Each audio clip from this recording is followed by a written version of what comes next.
नमस्कार। मेरे इस मंच पर मैं अभिसार शर्मा आपका स्वागत करता हूं। मेरा एक सीधा सा सवाल है। जेवर इंटरनेशनल एयरपोर्ट का शिलान्यास एक राष्ट्रीय मुद्दा था, एक राष्ट्रीय शान का मुद्दा था, क्योंकि जेवर इंटरनेशनल एयरपोर्ट के बारे में कहा जा रहा है कि वह न सिर्फ भारत बल्कि एशिया में सबसे बड़ा एयरपोर्ट होगा। मगर मैं सीधे सीधे समझना चाहता हूं प्रधानमंत्री नरेंद्र मोदी और उत्तर प्रदेश के मुख्यमंत्री आदित्यनाथ से, आपने इस मौके का इस्तेमाल राजनीति करने के लिए क्यों किया?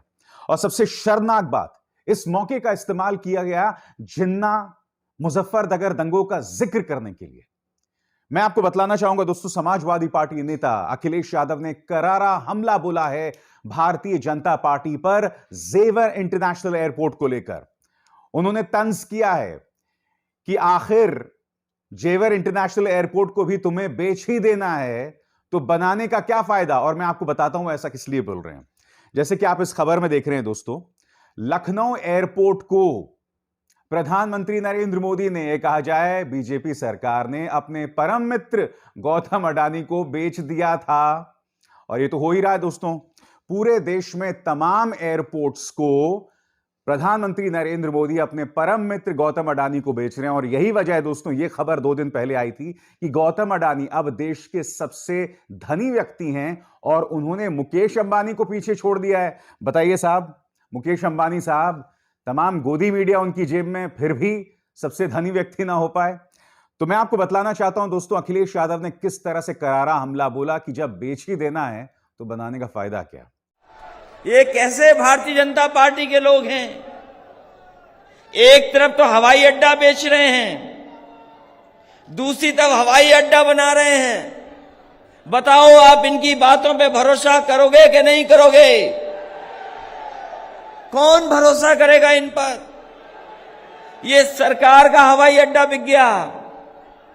सरकार एक हवाई अड्डा बना रही है और ये हवाई अड्डा किस लिए बन रहा, उसका गणित मुझे समझ में नहीं आता। मैं तो सिर्फ एक ही बात सरकार से चाहता हूं कि आज मोदी जी और जो उनके सिविल एविएशन मंत्री महाराजा जी, दोनों गंगा मैया को पानी को हाथ में रखें और बोले कि इस एयरपोर्ट को हम बेचेंगे नहीं। अखिलेश यादव ने एक और तंज किया दोस्तों।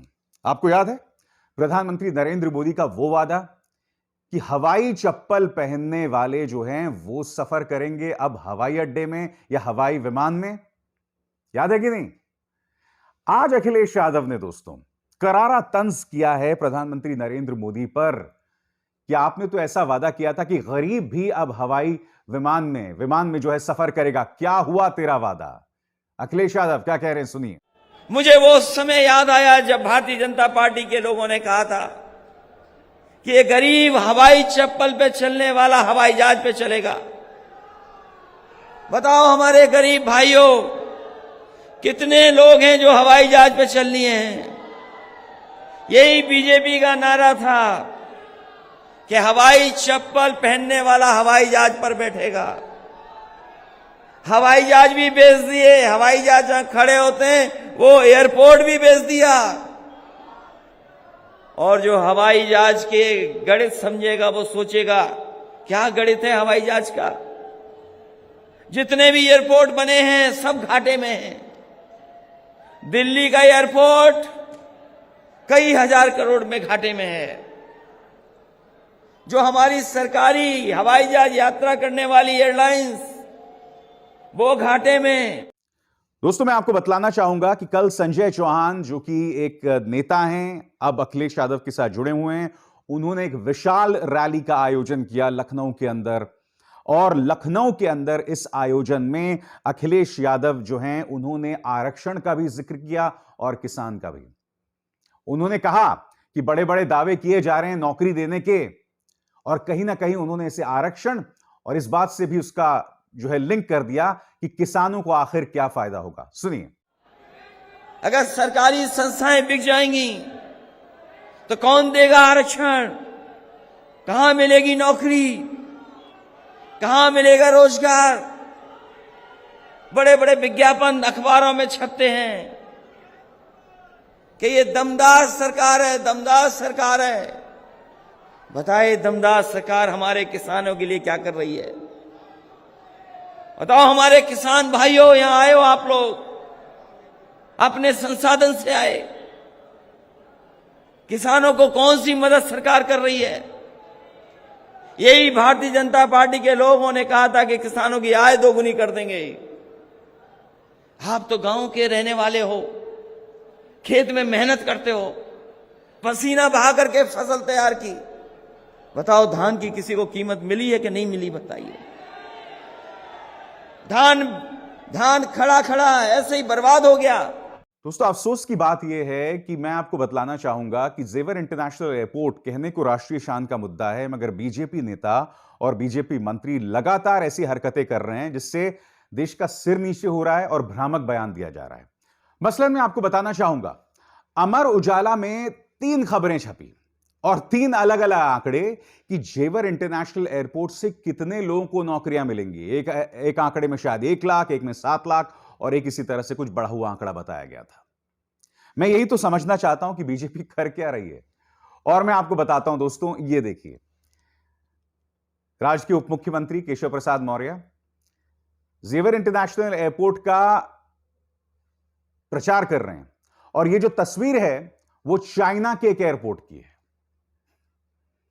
यानी कि जिस चीन का नाम लेने से डरते हैं भारतीय जनता पार्टी के नेता, अब जेवर इंटरनेशनल एयरपोर्ट का प्रचार करने के लिए भी इनको चाइनीज एयरपोर्ट की जरूरत पड़ रही है। और मैंने कार्यक्रम की शुरुआत में आपसे कहा था कि किस तरह से भारतीय जनता पार्टी के नेता इस मौके का इस्तेमाल भी राजनीति के लिए कर रहे हैं। यह वीडियो देखिए दोस्तों, यहां पर आप देखेंगे प्रधानमंत्री नरेंद्र मोदी केशव प्रसाद मौर्य का हाथ पकड़ते हैं और फिर योगी आदित्यनाथ का, और फिर उसे उठा देते हैं। इस पर मुझे 2 आपत्तियां हैं। सबसे पहली बात, जब आप दोनों का हाथ पकड़ के इस तरह से उठाते हैं, आप ये संदेश दे रहे हैं कि भाई ये जेवर इंटरनेशनल एयरपोर्ट का शिलान्यास नहीं है, ये बीजेपी की जो है चुनावी सभा है। और इस तरह की हरकतें होती हैं चुनावी सभा में। मैं समझना चाहता हूं बीजेपी से, क्या ये चुनावी सभा थी? फिर इस तरह की तस्वीर क्यों? और दूसरा मुद्दा दोस्तों, दूसरा मुद्दा बताती है कि बीजेपी किस तरह से भीतर खाने, जो भीतर घात चल रहा है, उससे डरी हुई है। प्रधानमंत्री नरेंद्र मोदी जानते हैं केशव प्रसाद मौर्य नाराज हैं। आपको याद होगा पूर्वांचल एक्सप्रेसवे के उद्घाटन में केशव प्रसाद मौर्य को नहीं बुलाया गया था, ये खुद नहीं पहुंचे थे। आज उन्हें बदस्तूर बुलाया गया और प्रधानमंत्री ने उनका और योगी आदित्यनाथ का हाथ पकड़ के ऊपर उठाया। आप जानते हैं केशव प्रसाद मौर्य जो हैं योगी आदित्यनाथ को अपना सीएम नहीं मानते, और अगर आज की तारीख में बीजेपी ने यह ऐलान कर दिया कि योगी आदित्यनाथ चेहरा होंगे, तो मैं दावे के साथ कह सकता हूं केशव प्रसाद मौर्य भी बगावत कर सकते हैं। मगर ये तमाम चीजें तो बहुत छोटी हैं दोस्तों। कल जो सबसे शर्मनाक बात रही कि योगी आदित्यनाथ ने इस मंच का इस्तेमाल जहरीले प्रचार के लिए किया। सामने डिप्लोमैट्स बैठे हुए थे और माननीय मुख्यमंत्री इस वक्त भी जिन्ना को याद करने से नहीं चूके। सुनिए। लेकिन भाइयों बहनों, गन्ने की मिठास को कुछ लोगों ने कड़वाहट में बदल करके यहां पर दंगों की एक जो श्रृंखला खड़ी की थी, आज ये देश के अंदर एक नया द्वंद्व बना है कि ये देश गन्ने की मिठास को एक नई उड़ान देगा या जिन्ना के अनुयायियों से फिर दंगा करवाने की शरारत करवाएगा। और यही तय करने के लिए आज आप सबका आह्वान करने के लिए मैं स्वयं आपके बीच यहां पर उपस्थित हुआ हूं। मैं फिर अपने दर्शकों से समझना चाहता हूं कि जिन्ना को सबसे ज्यादा याद कौन करता है, जिन्ना का जहर सबसे ज्यादा समाज में कौन जो है इंजेक्ट कर रहा है, प्रवाहित कर रहा है। सबसे ज्यादा याद जिन्ना को मुख्यमंत्री आदित्यनाथ करते हैं। अपने हर भाषण में 3 से 4 बार जिक्र जिन्ना का करते हैं। जिन्ना की याद कोई और नहीं बल्कि माननीय मुख्यमंत्री जिंदा रखना चाहते हैं। मैं तो जानता हूं दोस्तों, इतिहास रहा है इनका। आजादी से पहले भारतीय जनता पार्टी के जो पूर्वज थे, उन्होंने सरकार बनाई थी मुस्लिम लीग के साथ। जी हां, श्यामा प्रसाद मुखर्जी मुस्लिम लीग सरकार में जो है मंत्री थे। और श्यामा प्रसाद मुखर्जी आप जानते हैं इनके सबसे बड़े आइडियोलॉग थे। भारत छोड़ो आंदोलन हुआ था तो आप जानते हैं 2 संगठन भारत छोड़ो आंदोलन का हिस्सा नहीं थे, मुस्लिम लीग और आरएसएस। तो कहने का अर्थ यह है दोस्तों कि अगर कोई जिन्नावादी है तो सिर्फ और सिर्फ बीजेपी है, और अगर जिन्ना को सबसे ज्यादा कोई याद कर रहा है तो मुख्यमंत्री आदित्यनाथ। हमें इससे बचना चाहिए, खासकर उन मौके पर जो कि देश की शान आन बान का प्रतीक है। नमस्कार।